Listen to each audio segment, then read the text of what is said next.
Welcome to Armchair CMOs. It's your boy, Vaughn. V Moss, and I'm Julie. Hey, everybody. You normally introduce yourself as V Moss, so you threw me off. Well, I do more than one podcast, so I don't I'm confused. But Okay. yeah, Gotta keep your persona the same. Anyway, Happy New Year. Happy 2025. Happy New Year, Jules. Did you do anything special this week?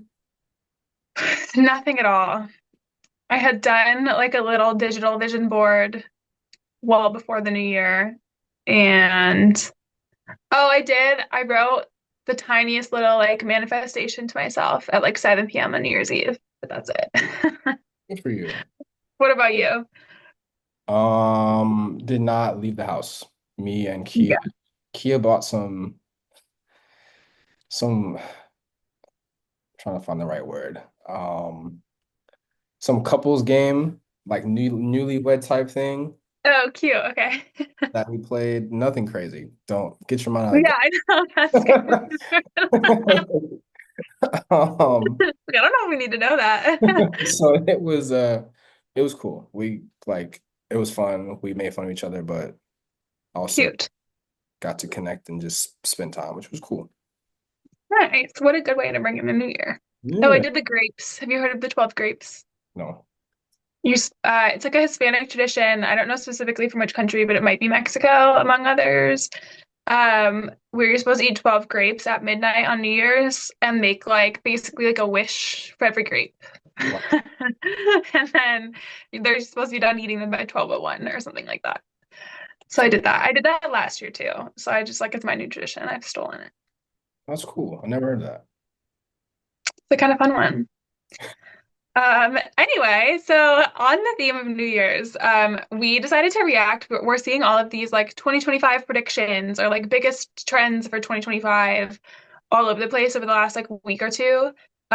Some of which are better than others. And so we've decided to pull some of our favorites. I think we pulled 7 or 8 today that we're going to react to, and give our opinion on whether we think that they're accurate or like what we think will happen in this space if we think that it's different from the prediction. I'll let you start with the first because you sent me this video, Vaughn, and I know that Jim is your guy. So Jim Cavell, he's the founder and former CEO of Influencer, which is a platform that helps student athletes in college athletics, specifically from an NIL standpoint, in a couple of different ways, from a content standpoint. But he now has his own new venture, athletes.org, which is really being a champion and supporting um, student athletes and helping give them a voice in this whole new era and things that are happening and changes and legislation and all that. But he had a cool video with I think was it 10 or no, 7. He had 7 things he thought were going to happen specifically as it related to college athletics in 2025. And so the one that we're going to spend the most time on is just this idea of with all the changes, schools need more money. And where's that money going to come from? So budgets are going to be overhauled, reallocated, but more importantly, as budgets are overhauled and reallocated, they got to find a place to get more money. So one of his points was that in addition to the budgets being changing, there's going to have to be a lot more commercialization in sports and specifically college athletics that we're going to talk a little bit about for our first topic. So I think as someone who's worked in college athletics for almost 2 decades, which is crazy. Um, it's necessary and it's gonna be hard for some people to want to do, right? I think, when we start talking about money being spent, like where is it going? It's gonna be hard as these schools become and college athletics becomes more like a business for people to spend money on things that don't make money. And so we know that the reality is like most of the sports at most of these college athletic departments don't make money. So how are you going to still make sure those student athletes feel supported and they have the same resources and the same things needed to compete and have a good experience as others when they don't make the money, but you need the money because if you're not making any money and you're losing money, you can't do any of that. So those conversations are going to be hard for people, but I think now more than ever, people that have sat in my seat that have the marketing background and the creative background, like they're going to be more valuable because they got to figure out how to do things that are going to make more money. But also, as we get into with a lot of our other points, do it in a way that's still going to be impactful. Because in a space that's so cluttered, it's not just slapping a logo on some things. Like it's going to be really like getting really creative. And slapping a logo on something is a new concept when we're talking about jerseys, right? Like that isn't a simple thing that hasn't really been done in the US and definitely hasn't been done in college athletics. So it's absolutely necessary. You got to get creative and figure out how to make some more money. But it's going to have some conversations and people are going to be uncomfortable.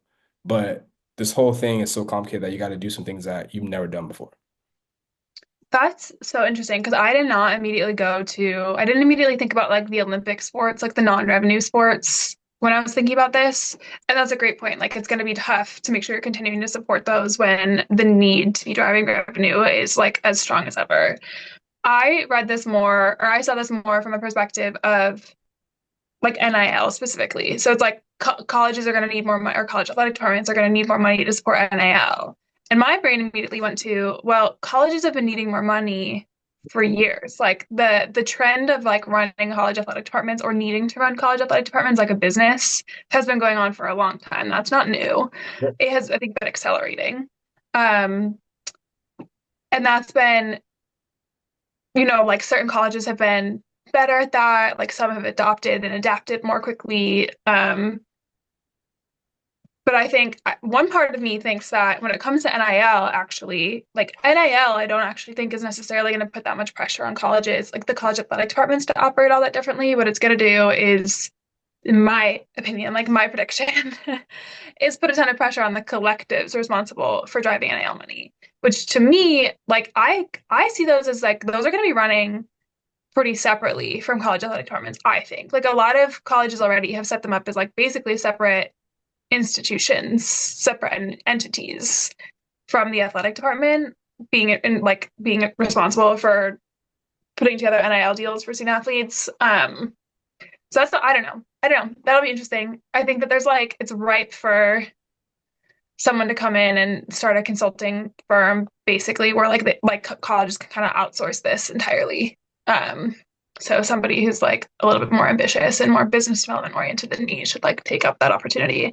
But it The gets other it thing gets is, complicated because the collective piece of it is not going to go away, but it's going to be less of the focus because we're talking about the potential model where like the revenue share model where schools got to pay kids. So like that's money that's coming from that's a gonna be budget different. that used to be a budget for travel or for food.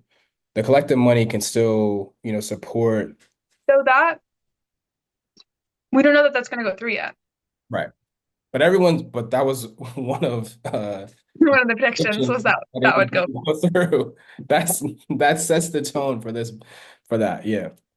And I don't want to predict about like we've avoided any and all like antitrust lawsuits, any congressional like bills conversations from this because I have like some background in that or like background knowledge. I wouldn't say like background working in it so much, but I'm not enough where I like feel comfortable speaking on what I think is going to happen. So yeah, I guess I'm not thinking about paying them as employees. I don't know. It's going to be so interesting. I don't But the know. commercialization thing is going to be like I think because as we're getting farther and farther away from this amateurism concept. Like the commercialization is what made people uncomfortable. Is like there's too much money. We're putting sponsors on everything, and like that means that we have to do what the sponsor wants us to do, and blah blah blah. Like this came up, and this is gonna be the last thing we talk about. But like something I wanted to make sure we talk about from a marketing standpoint that's in this conversation, right? Is like there's this whole discussion about game score posts, right? Like you're posting the final score on social media after you got your ass beat, like, but you got to post it because it's sponsored and it's contractually like you got to do it, right? And so like that's just one example of things that will come in where it's like it may not fit that moment or it may like something that we agreed upon changes based on something that's happened with our team or happened with this student athlete or happened with this season that we don't want to do anymore. or we got to stick to it because we need the money. It's just Yeah. the reality. Interesting. I'm gonna go. I'm getting way out there and like potentially even off of marketing, and this will be the last thing I say. But I see in like 10 years time, like college athletics departments are gonna be a separate like for-profit entity. They're gonna be a separate thing. They're not gonna be like part of the college anymore. They're gonna be like a separate legal entity that's like a for-profit business. And the college might still run the non-revenue Olympic sports, but like the basketball, football teams are gonna be a separate like business, maybe still like associated with the university the same way that universities have like hospitals that are associated with them, but like to me they're not going to be able to stay like under the college. It's just like too far from the academic mission that Yeah. a college is supposed to have to stay. Like, I don't know. Anyway. And that's We'll like, come back in 10 years and see if I'm right, but and the perfect example to exactly what you're saying is the Ivy League just decided they're going to compete in the FCS playoffs, which they've never done. And you know why? Because they want the money that comes from playing in those games, but they also want to recruit high level student athletes who want to compete at the highest level of, I mean, highest level FCS. But like, you know what I'm saying? Like it's still you want to be able to get kids, that want that could go to because when we're talking about Ivy League, we're talking about kids that are going to the top schools. So in FCS, you got kids that might go to Georgetown, right? Or might go to like some of those other kind of outside of the Ivy, but they still compete in athletics. Like, so that's a perfect example of that. Like everyone's gonna have a conversation like that. It's gonna be interesting. yeah, I on this note, I used to make this argument all the time. Like back when student athletes were truly student athletes, like probably prior to like 2015 maybe. I used to make this argument all the time. Division One schools, like schools with Division One sports, have decided that they're going to be as much an athletic institution as an academic institution, and you can tell that that's where their priorities lie because they give athletic scholarships. So I used to hear complaints like from the smart kids or from like elitist, annoying kids. They'd be like, "Oh, that athlete doesn't deserve to be here because they I earned my way in on my academics." And I'm like, "Well, they earned their way in by being exceptional at something else."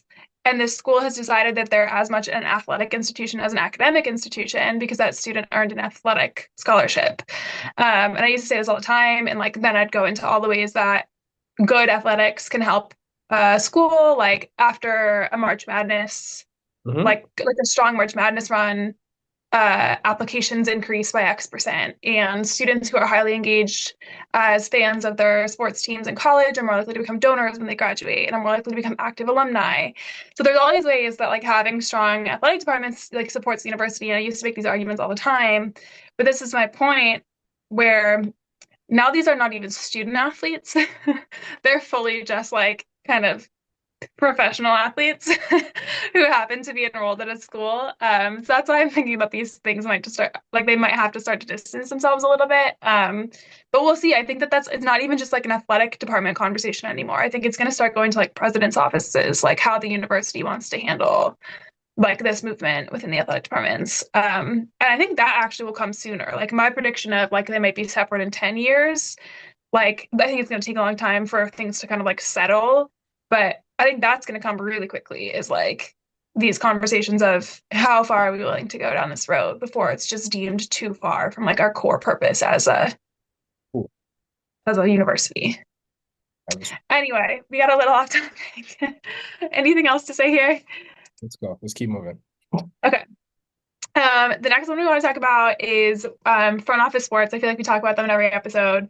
And they had I don't know, like maybe 10 predictions. But again, the one we want to talk about is something we've talked about a lot lately is that streaming platforms, their predictions that streaming platforms are going to get more live games, and it's going to continue and it will like become even more of a threat to traditional broadcasters. Um, I think that this is an accurate prediction. I think this is a good prediction on their part. I don't think it's like surprising to anybody, but I did find this statistic today.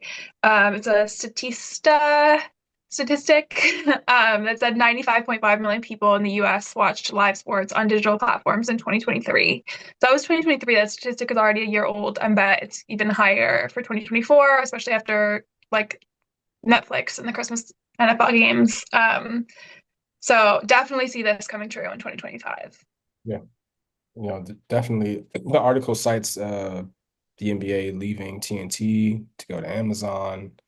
Like, I think there's no question about it, just as traditional media and the way that people watch and consume all this content is like drastically different than it was 10, I mean, what, like, so 10 years ago, 2014. I mean, I don't really, I think people had Netflix or like, I mean, 2014 was when I cut the cord. Like, part of it is because I moved from Richmond, where I lived with my godbrother, and we had Xfinity, and then I moved to Houston and just never bought Xfinity, and just I don't want to tell myself, but I just used my mom's Xfinity password to just watch everything on my laptop But and I connect. do think 2014 that was pre like YouTube TV, Right. pre CTV, like pre Hulu Live, pre any of those like streaming. So like you either had cable or nothing still in 2014. So I think that's a good year to pick. So 10 years ago, but now that the OTT is taken over, like it's you got to go with where the people are, right? But also at the same time,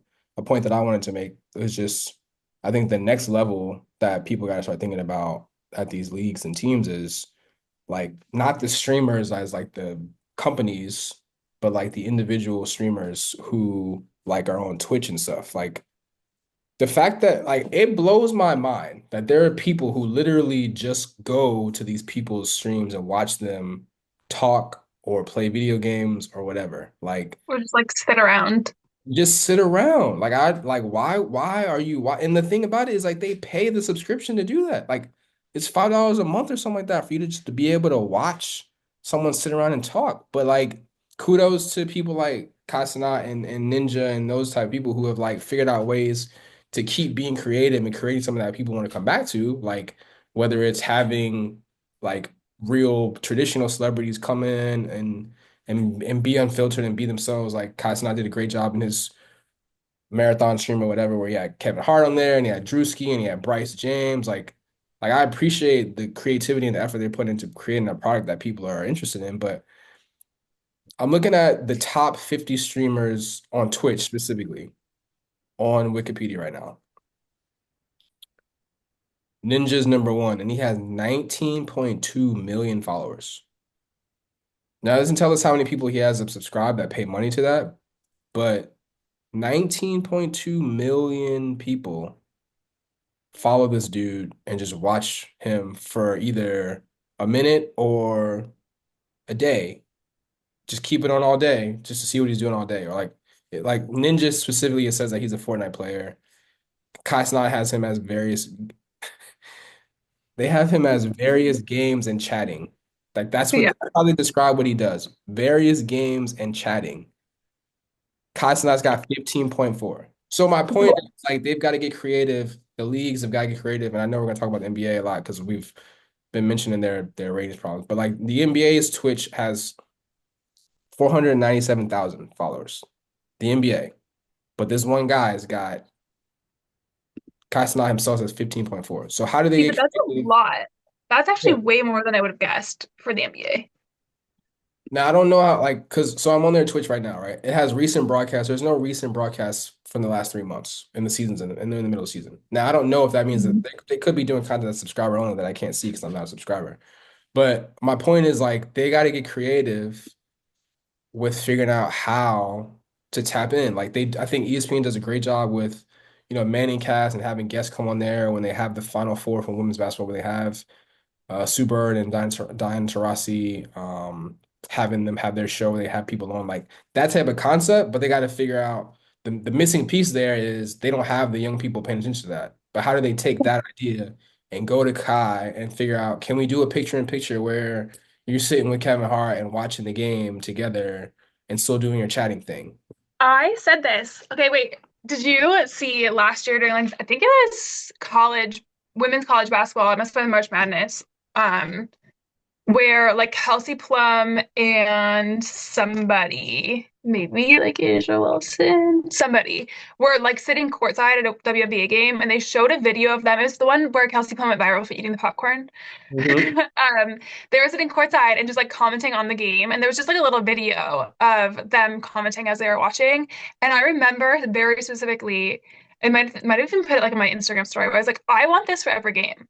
Like I want to sit with Kelsey Plum and whoever else was there and listen to them as they're commenting on the same game that I'm watching, Mhm. not as commentators, but as just like fans. Right, Like I want this for every game. Like so clear, and I'm not even like a Gen Z, Gen Alpha streaming fan, whatever, Twitch girl. So there's clearly, yeah, I think there's a lot that can be done there. I want to broaden this like a little bit because if we think too, I mean, we've heard probably a ton about this like American loneliness epidemic and the rise of like parasocial relationships and the way that we feel like connected to these influencers or whoever and feel like we have relationships with them and it's like people's way of like trying to feel less lonely when they do feel lonely, especially among like young people and especially among men, I think. Um, and if we're like looking at that trend as a marketer, like one way of responding to that trend is doing a lot of the same things that like they're turning to themselves to try to like meet their social needs, right, which would be things like streaming, like it, taking it from the opposite approach. Like you're like, what's working and let's get in that space. But taking it from the opposite approach, like what trends are we seeing and how do you respond to those trends? Like they kind of point to the same thing, if that makes sense. I might have just confused it, but anyway, yes, I do think that like the streaming platforms will be big. I think your point about the like Twitch streamers and all of that is also a really good point.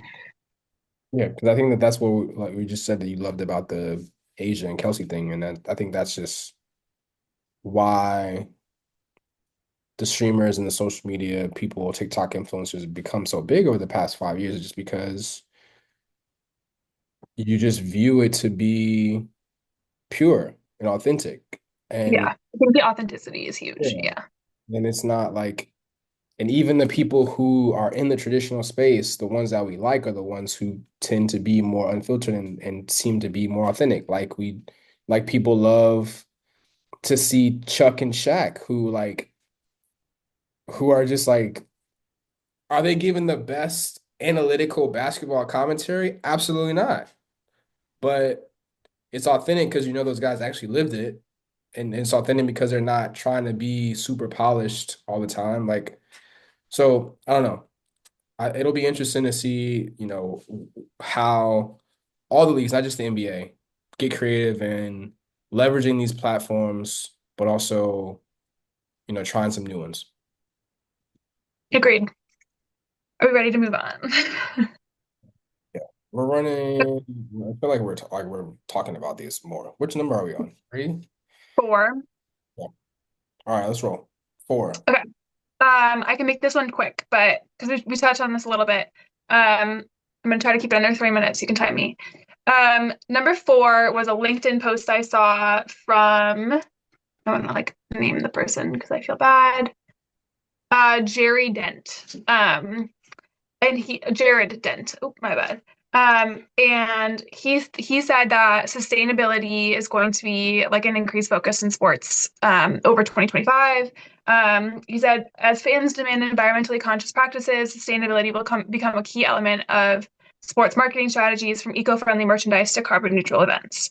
So we spoke about this a few episodes ago when I wanted to talk about like sports washing and greenwashing and how sustainability is a big thing and it should be an increased focus in the sports world and how there are accusations from fans of companies who are not environmentally friendly supporting sports as a way of kind of like distracting from their environmental practices. And if you had asked me this like 2 years ago, I think I would have agreed. If you had asked me this like 7 years ago, I for sure would have agreed with this. In 2024, when we're 15 days away from Trump's inauguration, I actually don't agree with this. Um, Trump rolled back a bunch of environmental protections in 2025, and with like both houses of Congress being ruled by Republicans, I think we'll see like a lot more um, environmental protections being rolled back, which means that there is like way less pressure from like the government and it'll just be less of a topic of conversation. And we know, like, out of sight, out of mind. I don't think it's going to be that big of a focus. Like, I think that there's going to be less pressure for teams and leagues to be environmentally friendly. And therefore, I think they're not going to do it. Yeah. I mean, I think like people care way less about it. And I mean, I think that the people like us who do care about it have are just so beaten down by there's so many other things that we need to care about that like exactly. if I gotta choose, like I'm just gonna do my own personal best to lessen my footprint and recycle and all that other shit. But like, do I care? Like, perfect example. NBA used to do those green games. Remember they used to have warm-ups they'd wear on the sidelines, like that said, do you remember that? But remember, I only really started watching a lot of NBA in like 2020. So if it was before then. Um, but yeah, no, I think that's exactly the point. Like, I might even still remain like passionate about the environment, but sports is not going to be the outlet for it. Like, I'm going to care more about like drilling into new areas in 2025 when we're all melting already. So, um, yeah, I agree. Like with what you said exactly. There's too much else to care about. NBA cares, so they have a whole NBA green initiative. But I don't, You don't have a year. all this says is as part of our UN Sport for Climate Action framework, we aspire to reduce our carbon footprint by 50% by 2030. Okay. And oh no, that was the Paris Agreement. Oh, I don't know. Are you still researching if we want to move on? There's a green week. So here we go. Okay. This is from 11 years ago. Sprint teams up with the NBA to tip off fifth annual Green Week. Wow. Okay. So I feel like they started caring about this pretty early. Like they might have been kind of early adopters, but They were, if but they're not doing if they're not doing this anymore, we've already seen them stop caring. here's an NBA Green Week presented by Sprint tweet from April 4th, 2013. Okay. So these are the most popular results that came up when I searched NBA green sustainability. So I feel like they've already let this go. yeah, Yeah. yeah. Um, all right. Sorry, Jared Dent. Okay. Moving on to another one that I think we can get through quickly, because I just don't want to spend too much. I want to spend time on the areas we like really want to dive into, but I want to touch on some of these other ones that I think are relevant. Um, this company called Fuse, which I believe is a marketing agency that works in sports. It's sports, music, film, television, gaming, and esports. Um, so they have like some authority here. They put out some really interesting things that were like very, very marketing specific. So they were interesting. The one I want to touch on quickly before we dive in um, is their prediction that says how India and China hold the key to sports marketing's global future. Um, and their point is basically that we have already seen it to some extent with companies like Alibaba doing more sports sponsorships. And as like the Chinese and Indian economies continue to grow, we'll continue to see those companies investing more and more in like sports sponsorship, especially internationally, like not just in their home leagues, but they'll be investing in like maybe things like the World Cup or like live or live golf or whatever it is, like things like that that are more international. Which I definitely see this prediction as like correct. Like I agree with this. I think that we will see this. I also think, in addition to like Chinese and Indian companies and otherwise just like Asian countries investing more globally in sports marketing, we're just going to continue to see like more and more global marketing.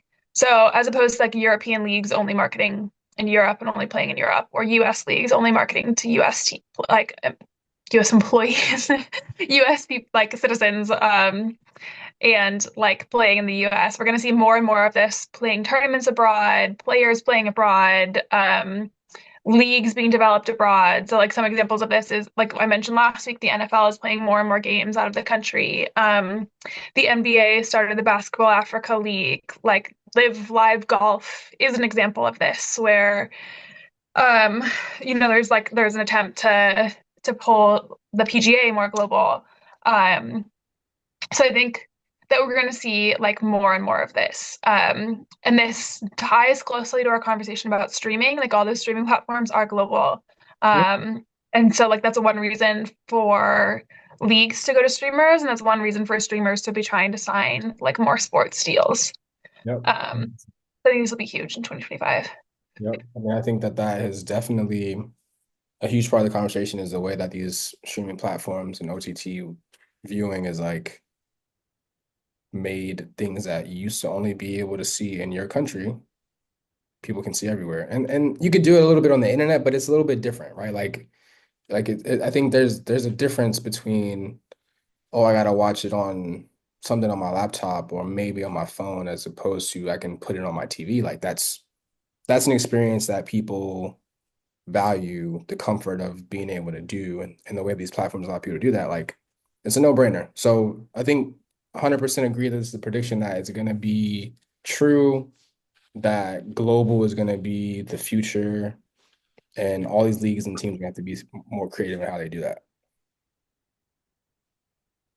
All right. Okay, sixth, second to last prediction. Also from Fuse, this agency, they talked about retail media. So their prediction was retail media is on the rise, how sports marketing is level up brand activation in 2025. And more specifically, pull up exactly. Um, they're talking about how retail media offers dynamic opportunities for brand activation by blending e-commerce and fan engagement, giving like fans a direct path to, or giving teams a direct path to consumers, creating moments where shopping meets sports. And so this ties in closely. So we might kind of blend with our seventh prediction here. With a lot of the things we've been talking about on this podcast, like kind of tangentially, like I feel like we've been circling on all around this point for ages. And some of it is like all of the teams, all of the leagues are trying to figure out ways to monetize everything, basically, but especially like online engagement that doesn't necessarily translate to like money for the teams or the leagues. So what I like the way that I kind of characterized this was like it's turning fans into customers. Um, and there's a kind of slight but important distinction there where like a fan engages and they care and they want your team to do well, but a customer is paying you money. And now they're in like your data ecosystem too. Like you have their email address and their data so that you can like keep bringing them back to spend more money. And that matters a lot too. So I think that they're like totally right on the dot on this. I don't think this is necessarily like news to everybody. I think the term retail media is maybe a really interesting way of like framing it. Um, but I think that we'll see this like every team or league now has tickets, merch, maybe some sort of streaming. Like we were talking about monumental entertainment that the Wizards have, but like I know a lot of teams have things like that. Um, they have um Ooh, I like totally blanked on other ways that like teams make money. There's another example that I have, but it's fine. Um, but the challenge is like you have all of these ways that you're now trying to make money, but it's how do you turn fans who are engaging on like social media or engaging with content, maybe not even with your content on social media, but content about your team into fans who are or customers who are spending money on all of these things that you've tried to monetize. And I think that this prediction here kind of hits the nail on the head. Yeah, and I think the concept of retail media is basically trying to accelerate that process, right? Like I think you get to be more aware, you get to be more engaged as a fan or even as a casual. But like if they with the way that these platforms are having these e-commerce integrations, like it's able to happen faster. Like I am watching this on the team account, or I'm watching this on the streaming network, or on another on another endemic brand platform. There we go. And I can buy that. I can buy that subscription or buy that t-shirt or do whatever. But I think we talked about that is just like how they get creative with it in terms of, the retail media is creating the channel, creating the forum for it, but then in terms it is going to be on them to be creative and what those things are they want people to buy. Like are you Yeah. like you can sell all those things that you just mentioned, which are things that they're already selling, but like I think they're gonna have to get creative in creating new products that people are gonna want. Like we talk about partnerships with like Cosmonauts from a streaming standpoint, but like a perfect example is like in the sneaker world right now, there's a huge conversation about are there too many sneaker collabs? Because now that a concept that I love to talk about too is this idea that creators are the new athletes. There's all these people who are artists, influencers, but are known for doing something else that are in this game now because they can create great, they have a great audience, and they also do something that is kind of connected with um, the culture of sneakers. So now we want to do a collab with them. So they're like only famous for being artists, only famous for being on social media, and now we give them a chance to design a Jordan sneaker, right? So like are these platforms and these sports leagues and teams gonna have to get creative like that? Like, are we going to partner with an artist to create a specific Pittsburgh Steelers something, and then it's getting sold through the retail channel on TikTok, on our streaming channel, on whatever right away, right? Like, I think that's going to be the next level of it because just you leveraging the retail media opportunities to sell stuff you already have, like that's gonna only gonna do so much, but like you got to get creative in terms of creating inventory and products that are gonna actually resonate. And I think what I'm saying is more so to tap into the younger audience because like just meeting them where they're at is gonna be part of the problem, but then like you got to give them something that they actually want to because they just consume True. so differently that it's not gonna be the same. True. And like, well, so okay. I think that this is like the conversation of 2025. Like I think of all the predictions that we have gone through or are going to go through today. Like I think that this is like the conversation. Um and like you said, like well, and this is so there's conversations here all over the place. Like Gen Z, we know, is less like likely to actually watch a game. They're more interested in watching highlights or just like receiving some sort of like kind of non-game content after. And that ties into our next prediction, which we'll go into, or the next prediction we're going to respond to. But they like Gen Z also doesn't have a lot of money, and we know this because they're like voting based on their wallets. You know what I mean? Like, so like they're going to also spend maybe a little bit more discerningly, and you have to be making sure that you're putting out content that's or like products or opportunities or experiences or whatever that's like worth them spending on. Um, and I think that's huge because we know like Gen Z's engagement patterns are really different. I also think like we kind of know as people age, like they probably become maybe less engaged, where like in your 20s and 30s, you might have watched every game. By the time you're middle-aged, like you probably don't have time anymore. So you're also engaging differently. And like how do we continue to monetize fans as they age out of like our key demographic? Um, but I think that this topic of like turning fans to customers really hits on every single other trend. So we talked about like we're talking about specifically retail media here, which is like kind of like the e-com marketing, like it's driving conversions on products. It's like TikTok shop and buying through Instagram and Google shopping ad placements. But it's also like the rise of personalization and how important that is to make sure you're hitting people at the right time with the right stuff. It's like the importance of AI, which can maybe help you find the right audience at the right time. Um, like there's all of these other trends that kind of play in here where that's why I think that this is like the conversation for 2025. 100%. Okay, do we want to kind of continue our conversation with this last prediction, which we earlier as we were chatting through this, we think that this is actually even the step before. So like if the funnel for live sports is like you're nobody, like you're not affiliated with the team at all, you don't care about the team at all, you're just like a person that exists in the world. Maybe you're a sports fan, but like not of a certain team.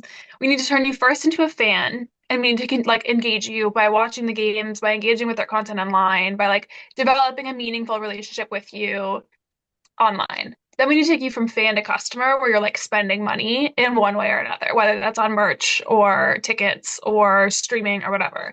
So that's like the funnel.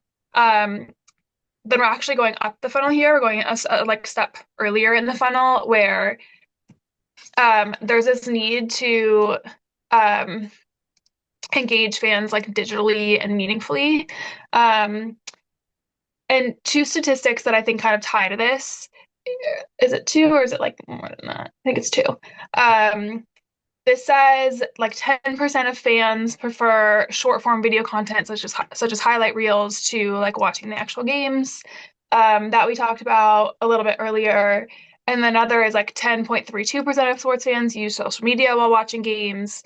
And so not only is it like, and like this is an example of maybe you're already watching the game, so like you're already a fan. But this is really tied to that. Like we need to create meaningful interaction with fans online, especially if they're not actually watching games, or especially if um, they're not coming to games or whatever. This number says like also 43% of Gen Z fans scroll social media while watching online. 32% of young adults favor short form content.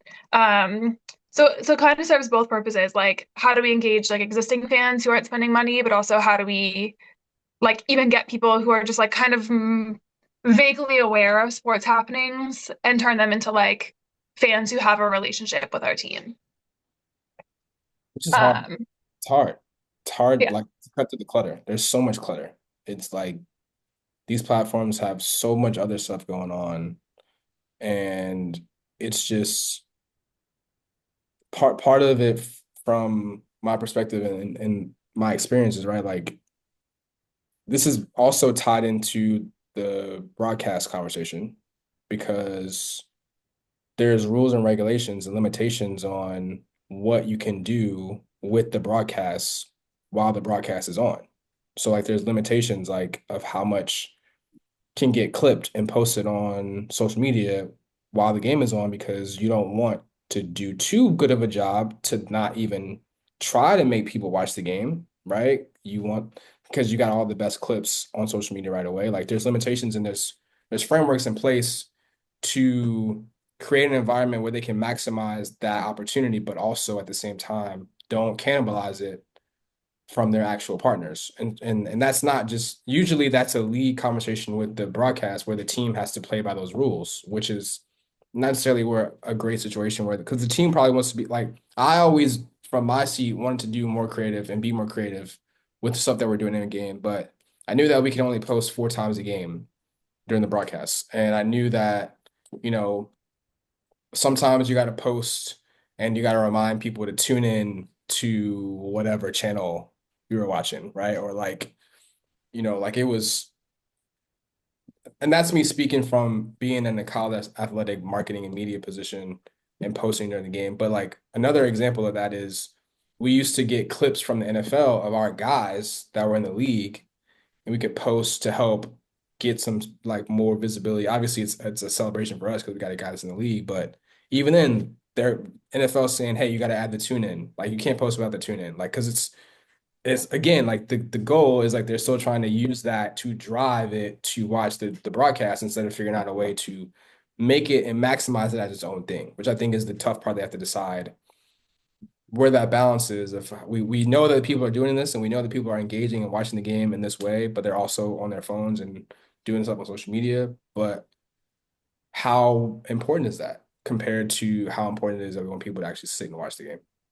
yeah, yeah. And I think the big prediction here is that like teams and leagues will be grappling with this problem of do we kind of lean into this trend of like it's okay that they're not watching full games, but how do we engage them on social media according to all of these other statistics, which is like where they'd rather be engaging? Or do we still try to push them towards the full broadcast with some other like obviously like new strategies, new techniques, like new innovations? I think that that's like my 2025 prediction here is like teams are going to be grappling with do we lean into the way the trend is going and find ways to innovate there, which would mean, like you said, restructuring potentially broadcast deals or whatever, or do we find ways to drive this type of user towards broadcasts, maybe by innovating on the broadcasts or changing where the broadcasts are that they have on streaming platforms or with like Twitch streamers. And this is where it kind of ties into like some of our other conversations.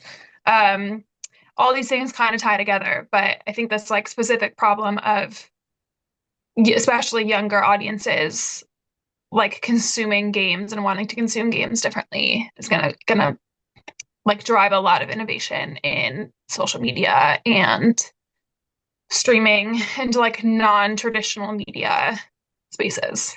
It's just tough because they just like you lose, you gain so much interest, and because of the authenticity of it being live and unfiltered, but like these teams and leagues don't operate like that. They can't afford for it to be so unfiltered that something bad happens and it's like it's gonna be a PR nightmare. Like you're streaming. Just imagine if someone was streaming live. Let's say we got what we wanted and we had like Casanat, uh, Kevin Hart, and Asia Wilson sitting courtside at the women's basketball championship game, and they're streaming. They're actually following the game on IG Live, so you can see the game, but you hear them talking because they're mic'd up and they're connected to the phone, right? Like, and they start cussing or like they say something crazy, right? Like, there's not going to Yeah, be right. the technology doesn't exist at that highest level to be able to have it on Yeah, though. delay. Right, right. But you can, Yes. and that's why like ESPN work, like it worked on ESPN because they can have a delay of what they're saying in the studio, watching it, and it's being broadcast on ESPN. But we're talking about on someone's phone, straight to IG Live right away. Like that would be gold, but it also has potential to have so many uh negative like just imagine just because you're gonna pick up the audio too of what the people are saying on the court, right? Like True. people would love it, but it'd be a PR nightmare for like because Yeah. it's so unfiltered. I think there's an in between. Like something else that I like think could be a solution is putting you know how they do like at the quarter they interview the coach Yeah. or like coming out of halftime they interview the coach or whatever. Put those on social media, TikTok, whatever, as soon as they're done. Because those don't ever really go on social media. Like I don't usually see those ever outside of broadcasts. But if I don't have like, so I'm right on the cusp of Gen Z and millennial. So I'm not quite like, I don't consume quite like a Gen Z, but I think I have some habits of them. But like if I don't watch a game, it's usually because I have something else going on. And I usually want to be watching. Like I want to be knowing what's going on. I just don't have time to like sit and watch the full game, or I'm not home, so I can't put it on TV or whatever, but I still want to know what's going on. I like totally get FOMO about not being able to watch and like missing the big moments. And so I like being able to see like the highlights, but I also really want to know like I want to know the highlights of the commentary. I want to know the highlights of the interviews. Like I've been obsessed with watching Joe Mazzulla, Celtics head coach interviews lately because I think he's so funny. So I get FOMO of like missing out on those. And so I think that an in between is like putting that stuff online at a higher rate and like more quickly, um, which, like you said, could be in violation of broadcast rules or sponsorship rules or whatever. Um, but that helps fans like feel more connected, but they're still consuming content in like a short form method that they like, or through social media, which is like I'm scrolling social media no matter what I'm doing. Like at some point I am online for at least 30 seconds or whatever just to like see if something happened globally. Um, and so like if I'm already on social media, but I'm not already watching every like major broadcasting channel, like then the way to get me where I am is to release this stuff on social media. So I do think there's also like a step in between that maybe that's what we'll see in 2025 and then 2026 we'll see some of these like larger innovations. I don't know. Yeah. And the other part that makes it complicated though, to your point, right? Like is as the platforms and the algorithms change, right? Like that affects what you see in real time, right? Like, so to your example of like the coach's interview, like the coach interview has no value to you as a fan if you don't see it within a window of Sure. maybe 3 days, 5 days. 5 minutes, like five, Oh, like I was gonna say 5 days. no, because the coach's interview is only relevant for what happens between the You're quarters. right. So if you Well, yes, if yes you're and if no. you're Like post also like interviewing with Missoula, yeah, like yes, like you want to see that. You got to see that before the next game at least. you're right. But like the quarter interviews, yeah, need to be quicker. Yeah, but you could do those You're like right. on like if there was a Stories. you could do them on stories or you could do them like you could do those live, right? Like True, yeah. That's a good point. yeah, so I Yeah. think like we're on the same page about them having to get creative with it, but I think it's going to be, based off of the ultimate level of collaboration between all these different entities that is going to be very hard. Like the platforms got to get on board and have to create an environment where it works. None of the platforms are, all of them are competing with each other. I think for the most part, I think the leagues compete with each other, but I think that they know that a lot of the things that they deal with are so similar that they want to be better, but I think they're not. I don't think they're as competitive with each other as like the platforms are. Maybe I'm wrong. You mean like the NBA and the NFL aren't competing Yeah. quite as much as like Amazon is with Netflix? I mean, I think you're probably right because like we talked about a lot last week. We were talking about Christmas Day games as if the NBA and the NFL audience was the same audience, and it's not. Like I think that like probably only 30% of that audience actually overlaps, which is like not an insignificant portion, but like I only think that there's probably 30% of people, maybe it's higher than that. I don't know. But like there's definitely a portion of each that doesn't overlap. There's NBA fans who don't watch NFL, and there's NFL fans who don't watch NBA. And so I think you're right that there's like less overlap. Where there is, well, I don't even know, like college and pro. I still don't know how much overlap there is. I would be so interested to see this data. Um, anyway, yeah, I think you're right. I think the streaming competition is more than the league competition.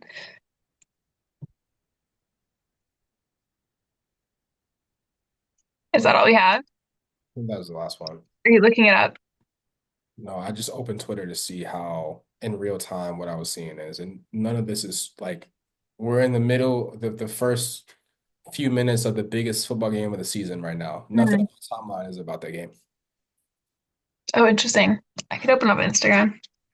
Yeah, I mean, you're right. Like the algorithms would have to cooperate with the leagues. I don't know. You're right. This would be like represent massive innovation in like a real change in how we like watch and consume sports and how like what the leagues have been doing for a long time. So it's not going to come quickly or easily, but I do think that like this is going to be like the start of this conversation in 2025 or like at least a louder conversation in 2025 than it has been. But those are eight predictions that we responded to that we felt like were worth responding to. Um, or seven or whatever it was. Um, which I think is so interesting. Like I'm so excited for 2025 now. I was not prior to this, but I think a lot of cool things could potentially happen in sports over the next year. And cool is I don't know if cool is the right word. You Uh, know? What do you think? I mean, I think it's just there's just so much going on, man. It's just like it's hard. It's hard. It's gonna be hard to it's gonna be hard to cut through the clutter. It's gonna be hard to like as an NBA fan, I'm worried. I'm worried about what that's gonna look like. Like in I think like like maybe the NBA should hire us and then like the product is but we can't go find the next LeBron James though. no, but we can find ways to like I saw this statistic that NBA viewership is down 48% since 2012, which I will admit is like a scary statistic. I don't think that NBA interest is down 48%. It's No. probably still down, but it's definitely not down 48%. I think that the NBA is just like not addressing other things and like monetizing engagement and quantifying engagement that happens outside of like watching games. And that's like what it's essentially all that we've been talking about this entire podcast. Like I think that's what sports marketing is in 2025, to our point 10 minutes ago. But Um, because we always, and it's always going to be on us to get creative with the way that we strategically tap into things. But like, we ultimately have no control over the product itself, which is what's unique about sports marketing, right? Because marketing and research and development and product development people and like other businesses like yeah, let's do it, let's do a survey about what's toothpaste people like the best and then we create a toothpaste brand or whatever. That's a terrible example, but my okay, point is like we can't we can do research on what the fan experience is because we control that, we control what concession prices are and like how people park and stuff like that. But when it comes to do people care about what's happening on the field or court, we got no touch, like we got nothing to do with that. Like but Richard but people Jefferson, not sorry. go ahead. I was gonna say people not watching games is evidence that the product on the court is of less interest to them. Yes. So there's two answers to that. It's improve the product on the court or find a way to monetize the thing that they are interested in. Right. So if what they are interested in is not what's happening on the court, but it's what they're wearing or what they're doing or the shoes that they're putting out or the gossip and the drama or whatever, find a way to monetize engagement around those things, and then the product matters less. The answer isn't just improve the product. The answer is also make money, monetize the engagement off the court, But in you, my mind. unless you are talking about structural changes to the way that the sport operates in spaces that you don't have any control over, then you are ultimately like not going to be able to improve the product. But like Richard Jefferson had a good, I saw him in a video that he made a good point. The NBA was founded on, I think he said, what did he say? He said on superstars and dynasties. From the Okay, beginning, that's a really interesting point.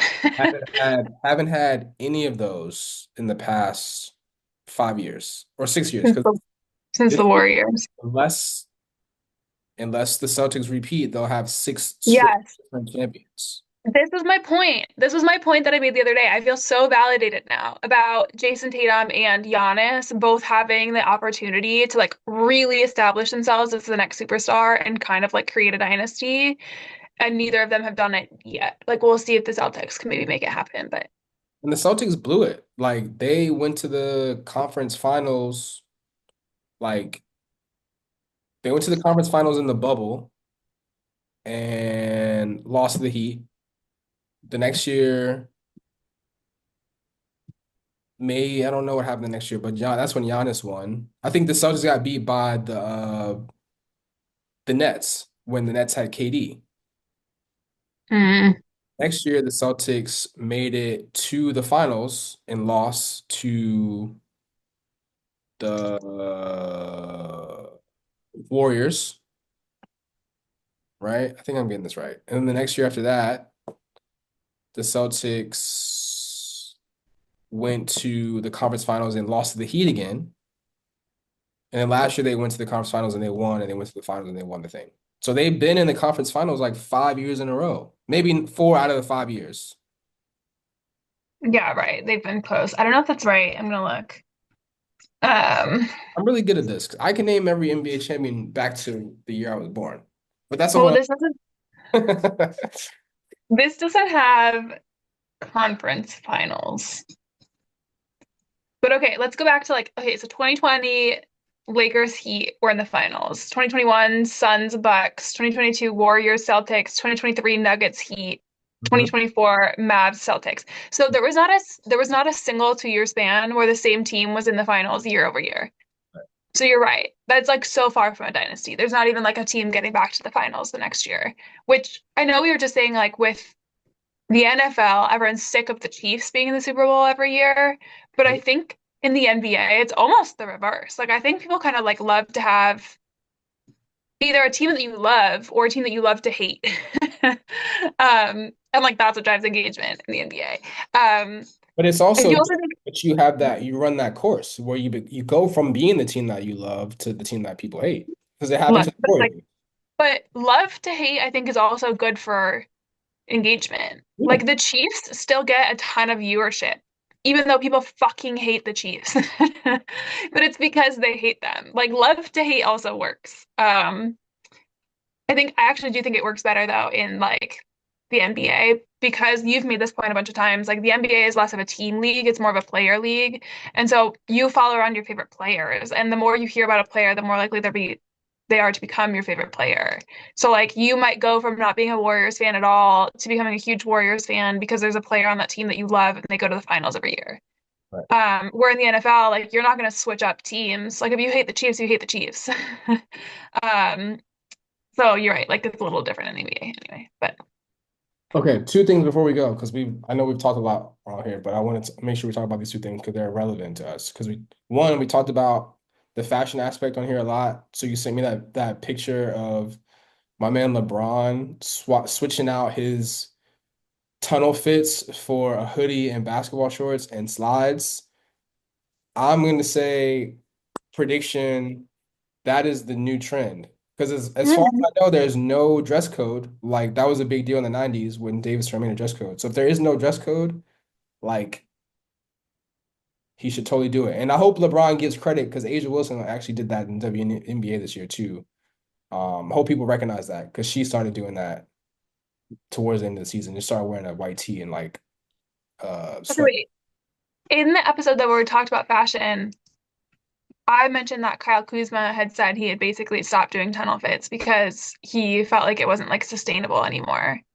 Was it Kuz or somebody else? I think it was Kuz. But, So don't give Braun all the credit. but is he doing it? I haven't seen him. I don't Maybe know. I he don't takes know. I have pictures no of it. idea.